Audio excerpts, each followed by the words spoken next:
Bonjour à tous, j'espère que vous allez bien. Aujourd'hui, on va parler de la perte d'odorat et du goût. Donc, perdre la sensation de l'odorat, qu'on appelle l'anosmie, et du goût, la gueusie, c'est quelque chose qui handicape et qui finit par isoler la personne.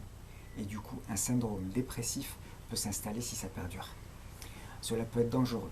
Exemple, si on ne sent pas le gaz qui s'échappe ou la fumée. Il y a plusieurs facteurs à tout cela. Exemple, polype dans le sinus, avec une obstruction parfois des fentes olfactives, ou dû à un traumatisme crânien, un virus, et il y en a d'autres. N'oublions pas les personnes âgées, qui perdent de la vue, de l'audition, et du coup du goût aussi. On peut procéder à de la rééducation olfactive pour stimuler les terminaisons nerveuses. On va faire par exemple un premier exercice qu'on appelle le training olfactif. Mettez à votre disposition, je vous invite à mettre à votre disposition, je crois que vous l'avez vu déjà peut-être à la télévision ou dans d'autres émissions, une dizaine de flacons d'épices ou huile essentielle, vous faites un mix des deux comme je vais vous le montrer là, et vous sentez 2 à 3 fois par jour par exemple tous ces flacons. Exemple, par exemple, prenez de la coriandre, du curry, du cumin, de la cannelle, clou de girofle. Vous mixez avec les huiles essentielles, par exemple menthe poivrée, moi j'adore la menthe poivrée, l'eucalyptus, vanille, lavande. Prenez le temps de lire à voix audible le flacon avant de le sentir et après l'avoir senti, pour permettre au système sensoriel d'associer les deux informations. Là par exemple, on va faire le test pour vous montrer. Donc j'ai ramené quelques petits flacons là. En huile essentielle, la même chose. Donc vous les étalez, hein, vous mettez à l'aise. Là par exemple, le but, vous voyez, vous prenez là gingembre, hop, vous notez, hop, ici, le flacon, gingembre, vous le sentez bien pendant quelques secondes, vous le redéposez, et vous le nommez à nouveau, gingembre, pour bien le mémoriser un peu mieux. Vous prenez le deuxième, cannelle de Madagascar. Ouh. Excusez-moi, ça envoie. Donc je répète, cannelle de Madagascar. Je confirme, je n'ai pas perdu l'odorat. Clou de girofle.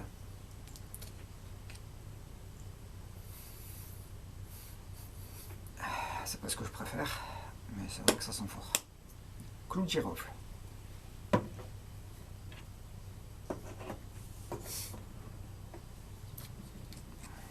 Piment de Cayenne. Ça s'envoie aussi. Par contre, j'adore l'odeur. Piment de Cayenne. Alors j'essaye de patienter aussi quelques secondes hein, avant chaque senteur là. Hop, je sens un flacon, je le dépose, je patiente quelques secondes. D'accord, je ne reprends pas le prochain de suite. Je prends le temps de le lire. Poivre noir. Je sens quelques secondes.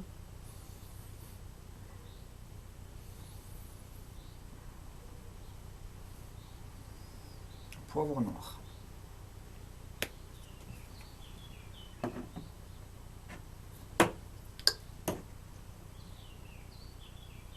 Curry.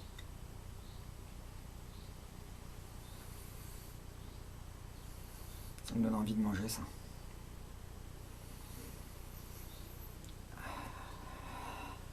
Curry. Alors là, j'en ai fini avec les épices. J'ai mixé avec les huiles essentielles. J'en ai pris 4. Là pareil, donc je les nomme.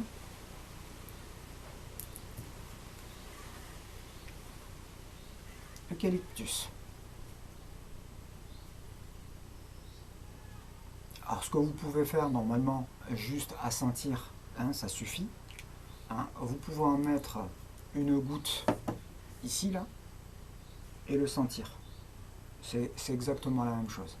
Voilà. Après, faites gaffe, si vous mettez toujours une goutte, surtout si vous ne connaissez pas l'huile essentielle, que vous ne l'avez jamais utilisée, d'accord?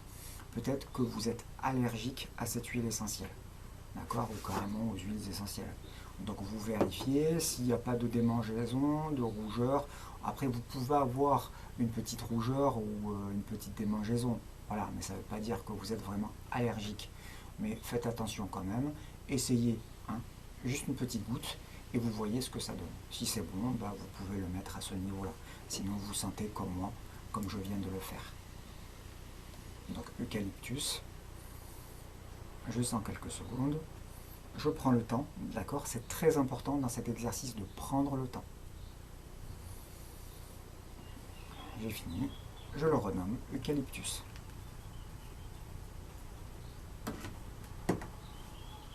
Je patiente quelques secondes.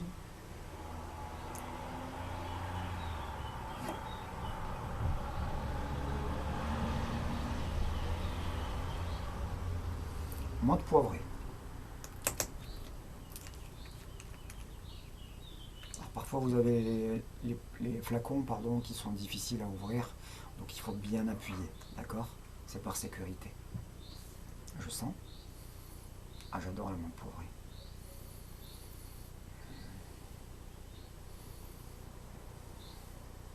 Je renomme menthe poivrée.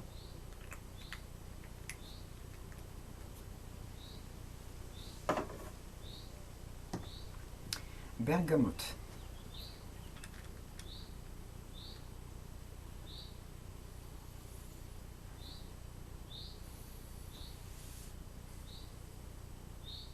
Bergamote. Et voici le dernier que j'ai choisi, Ravinsara, l'huile essentielle de Ravinsara.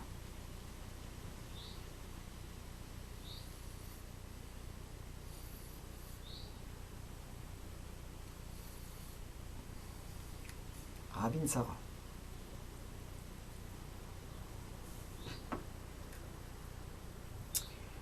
Alors, vous pouvez faire un deuxième exercice, ça s'appelle de la réflexologie faciale. Alors la plus connue, c'est la réflexologie plantaire. On peut travailler de la réflexologie aussi, mais je vous présente un petit exercice très facile à faire. C'est pour ça que je vais vous proposer un petit exercice de réflexologie faciale. Alors la réflexologie, déjà, c'est quoi? Ça ressemble un peu à de l'acupuncture, mais c'est juste qu'on va faire de l'acupressure, soit avec nos doigts, soit avec un petit outil qu'on appelle, nous les thérapeutes, un détecteur, que voici. Donc un détecteur, en général, on va les travailler donc avec sur le visage, on peut travailler avec dessus, sur les pieds, mais on va travailler sur le visage essentiellement là. Donc ce qu'on va faire, c'est pour détecter ce qu'on appelle les points vivants ou les points morts. Donc les points vivants, je ne veux pas vous encombrer avec des infos, mais ça peut vous intéresser aussi. Le point vivant, par exemple, je vais faire un test sur moi, sur mon corps, essentiellement sur le visage. Voir, tiens, sous forme de colonne, d'accord, ou à la verticale ou à l'horizontale. Je vais passer depuis le haut là, par exemple, au milieu, et là je vais descendre légèrement, j'appuie très léger, et je descends progressivement. Et là j'arrive à un point, par exemple, je me dis, ah, ce point, il me fait mal, ou il est plus sensible. Ce que je vais faire, c'est que je vais rester appuyé dessus. Voilà. Ce que j'appelle ce point-là, c'est un point vivant. C'est-à-dire qu'à un moment donné, il va falloir travailler dessus parce qu'il peut y avoir de l'énergie stagnante. En médecine chinoise, énergie stagnante, on sait très bien que on a, sur tout le corps, on a une énergie qui circule. C'est le qi. Donc, il y en a beaucoup qui connaissent ce que c'est le qi, c'est ceux qui sont dans le domaine. On sait très bien que dans le corps, pour que le corps soit bien, il faut qu'il y ait plus ou moins un équilibre entre le yin et le yang. Et il faut que notre énergie du corps soit fluide, c'est-à-dire qu'elle circule constamment. Si elle ne circule plus, il y a de l'énergie stagnante et ça, c'est pas bon. Voilà, donc là, ce que je fais, j'ai eu une petite, ici, sensation, là, à ce niveau, ça fait, je dirais, c'est sensible, donc je reste appuyé. je vais aller travailler sur cette zone-là. Par exemple, je continue ici au milieu. Hop. Là aussi, un point sensible. Je continue, je reste quelques secondes, appuyé. J'appuie un peu plus, hein, si je peux, hein, bien sûr. Je commence lentement et après, quand je suis habitué à cet exercice, je m'arrête. Hop, voilà, j'arrête un petit peu. C'est juste pour permettre de travailler sur... C'est comme si que je faisais par exemple de l'acupuncture avec des aiguilles. Au lieu de planter mon aiguille, d'accord, je vais mettre ce détecteur, je vais travailler sur ce détecteur. Donc je ne vais pas m'attarder, on fera ça sur d'autres vidéos. Je vous montrerai ça en profondeur. Ce qu'on travaille aussi, c'est les points morts. Donc il y a les points vivants et les points morts. Nous, les thérapeutes, on travaille par exemple sur des formules, hein, on va dire ça comme ça. Par exemple, je vais travailler sur la migraine. Alors la migraine, voilà, migraine temporale, migraine frontale, migraine ophtalmique. Ça dépend quelle migraine. Je vais aller travailler par exemple ici sur ce point-là. Je vais associer ce point-là avec le point 19 par exemple, ici, qui est très sensible. Après, je vais aller travailler ici, sur ce point. Voilà. Et ça me donne une petite formule de points. Mais là, il faut connaître. Voilà, on ne peut pas venir comme ça en disant je vais travailler sur ces points morts, sur cette formule. C'est pour ça que ce que vous pouvez faire, c'est faire cette petite colonne ici, en travaillant sur les points, comme je vous ai montré, mais là je vous le montrerai sur une autre vidéo. Ce que vous pouvez faire, vous, au lieu de travailler avec le détecteur, car vous ne l'avez pas, vous allez prendre le stylo Bic 4 couleurs. Je vous rassure, je ne fais pas de publicité sur la marque Bic, mais voilà, c'est ce qui permet, c'est un stylo, un accessoire qui est accessible à tous, hein, vous en achetez un dans le commerce ou si vous en avez un, et vous allez travailler avec le bout arrondi. Par exemple, j'ai des migraines, je vais aller travailler ici sur cette zone. Pourquoi? Parce que la réflexologie faciale, c'est une projection d'organes ou une projection de membres grâce à des schémas bien établis qu'on va projeter ici sur le visage. Si par exemple vous avez des migraines, vous allez stimuler cette zone. Vous voyez? C'est la zone de la tête. Par exemple, bon, rien à voir avec le sujet, mais c'est juste pour vous donner un exemple, vous avez mal au genou. Vous allez travailler au niveau de la commissure des lèvres, ici. Ah, j'ai mal au genou. Ah, tiens. Hein, je suis paradin, je vais travailler de côté. Même si c'est un genou qui me fait mal. D'accord? Voilà. Par exemple, je vais travailler vessie prostate. Par exemple, pour les messieurs, hein, problème de prostate. Là, vessie, je vais stimuler cette zone. Prostate, la zone juste au-dessus. Voilà. Et pour équilibrer votre exercice après par la suite, vous allez stimuler cette zone pour équilibrer toutes les énergies. Et hop, vous passez derrière. Même par exemple, si vous avez des migraines, hop, vous stimulez bien cette zone, vous travaillez là, sur cette zone, et vous faites ça avec le stylo 3 fois. Hop, voilà. Et bien sûr, vous équilibrez, vous passez de l'autre côté, vous stimulez cette zone, et vous le faites 3 fois. Voilà. Donc nous, par exemple, donc pour la perte de goût et l'odorat, donc ce que vous pouvez faire, pareil, c'est travailler avec le stylo Bic 4 couleurs sur cette zone-là. Voilà, bien sur cette zone. Et vous allez travailler sur le nez, directement, bien stimuler tout le nez. Voilà. Que je ne perde pas le fil de la vidéo, du sujet, parce que le but c'est pas que je vous montre comment stimuler les genoux, mais voilà, stimuler en local toute cette zone. C'est vraiment la zone concernée. Et vous faites ça, hop, là, toute cette partie. Et là, vous revenez à nouveau ici. Voilà. Je stimule bien, d'accord? Si vous voyez que par exemple vous avez la peau sensible, vous mettez juste de la crème un petit peu là au niveau du bout là, crème hydratante, et vous y allez. Alors c'est pas des caresses non plus. À la rigueur, les premières fois vous le faites lentement, mais après vous rajoutez une petite pression. D'accord? Et vous faites ça plusieurs fois. Voilà, je passe bien, et vous passez de l'autre côté aussi en bas de l'œil, pareil. D'accord? Là en même temps vous étirez la peau, donc c'est très bien. Pour ceux qui ont des cernes, c'est nickel. D'accord? Et à la fin, pareil, quand vous finissez cet exercice, donc nous, pour la perte d'odorat, on va aller stimuler donc cette zone, d'accord? Comme je vous ai montré, je viens de montrer là, hop, ici et ici, et je finis pareil, comme tout à l'heure, avec cette zone. Et je redescends 3 fois derrière l'oreille. Et je fais bien sûr l'autre côté. On n'oublie pas l'autre côté, c'est important. Voilà, on a fini. Donc dans le cas du Covid, par exemple, la zone au niveau de la fente olfactive, qui est très étroite, va gonfler. Et du coup, les molécules odorantes ne peuvent plus aller stimuler ces neurones olfactifs. Donc soyez patient, car la récupération de l'odorat et des sens varie d'une personne à une autre, et peut être parfois assez longue. Il se dit que les lavages du nez ne sont pas conseillés.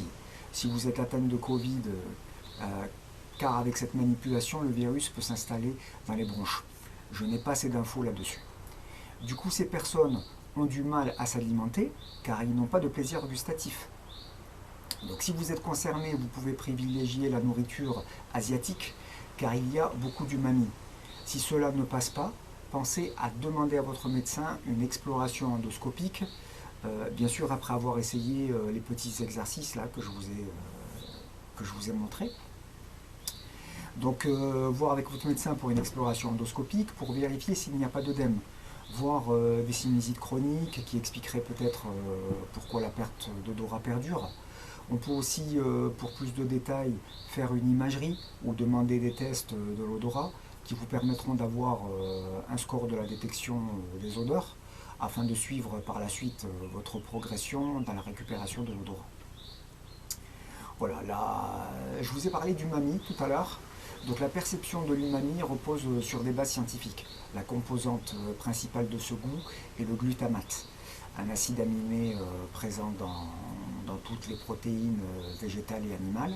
C'est pourquoi les produits naturellement riches en protéines, comme les viandes, sont de bonnes sources d'umami. Deux autres substances entrent en jeu, l'inosinate et le guanylate. Certains aliments en contiennent une, comme le parmesan, le thon, les morilles, ou deux, comme le poulet. Donc essayez de privilégier cette nourriture qui, j'espère, vous procurera plus de plaisir gustatif et vous permettra de retrouver petit à petit le sens du goût. Voilà, vous pouvez poser vos questions à l'association anosmi.org. Dans cette perte de l'odorat est liée soit une atteinte qu'on va qualifier de périphérique, donc dans le nez, soit une atteinte mixte, périphérique et centrale, soit une atteinte centrale, c'est-à-dire dans le compartiment cérébral et donc dans la zone d'intégration des odeurs au sens neurologique. On ne peut pas véritablement parler de traitement, mais plutôt d'une réhabilitation. La vraie fonction du goût, c'est de reconnaître des objets, soit des aliments, soit des objets qui nous entourent. Dans tous les cas, le travail du cerveau est un travail de synthèse. Il reçoit une information multisensorielle. Il y a le goût de la langue, les odeurs qui passent par les voies nasales. Le système somesthésique représenté dans la tête par le nerf trijumeau va être sensible à la fois aux aspects mécaniques, thermiques, chimiorécepteurs de certains gaz. Notre cerveau fait une synthèse de tous ces éléments, son but étant de reconnaître les objets. La dégustation volontaire attentive avec un apprentissage éventuellement permet de retrouver une sorte d'aisance avec cette fonction de reconnaissance des objets. Après, comment fonctionne l'odorat? Donc du nez au cerveau. Vous avez le clou d'Irof, la cannelle, la fleur d'oranger, donc ce dont on a parlé tout à l'heure, la menthe poivrée, le café, comme nous l'avons vu, ces stimuli olfactifs entretiennent l'odorat que l'on sait sensible aux attaques virales et au vieillissement. Les produits odorants entrent dans les fosses nasales. Bien mastiqué permet aussi de libérer un maximum de molécules odorantes dans l'arrière-gorge qui ensuite passent dans la cavité nasale. Vous avez les odorants atteignent l'épithélium olfactif qui va détecter les molécules odorantes véhiculées par le milieu environnant. Le message chimique est transformé en message électrique et stimule la formation de nouveaux neurones sensoriels. Le massage odorant est transmis au bulbe olfactif dans le cerveau. Il parvient à l'amygdale et à l'hippocampe. L'amygdale traite l'émotion, agréable ou désagréable, déclenchée par l'odeur. L'hippocampe joue un rôle essentiel dans le processus de la mémoire. Voilà pourquoi les odeurs sont reliées à nos souvenirs. Le message odorant ensuite arrive au cortex orbitofrontal, l'organe du parfumeur. C'est lui qui traite les sensations conscientes de l'odorat et du goût. Voilà. Pour info aussi, on respire en moyenne 16 fois par minute, soit 10 000 litres d'air par jour. Notre nez capte les fragrances grâce à ces 5 millions de neurones olfactifs, concentrés de 4 à 6 cm seulement, 6 cm carrés de muqueuse. Voilà, je pense que j'ai tout dit. En repère, vous pouvez aussi, oui, fabriquer vous-même votre stick avec une de vos odeurs préférées. Personnellement, moi j'adore la menthe poivrée. Hein. Vous pouvez acheter les éléments nécessaires sur internet ou dans certaines pharmacies. Par exemple, vous avez un tube inhalateur là. Voilà, juste je vous montre. Hein. J'ai acheté quelques tubes hein, parce que je le fabrique. Je le donne à certains de mes patients quand on me le demande ou quand il y a besoin. Et là ici, vous avez le coton adapté au stick. Donc ce que je peux faire moi dans ce cas-là, ben, vous le savez, hein, j'aime la menthe poivrée. Voilà, je vais mettre quelques gouttes de menthe poivrée. Hop, je vais rater. Voilà, ça s'imbibe tout doucement. Voilà. Je vais rajouter, tiens, de l'eucalyptus. Pour le nez, c'est très bien. Hop, je vais le tourner un petit peu. Vous mettez juste quelques gouttes, hein, ça suffit grand maximum 5 gouttes de chaque. Voilà, comme ça. Je mets ça là-dedans. Hop, et je referme. Et voilà, et c'est bon dans l'emploi.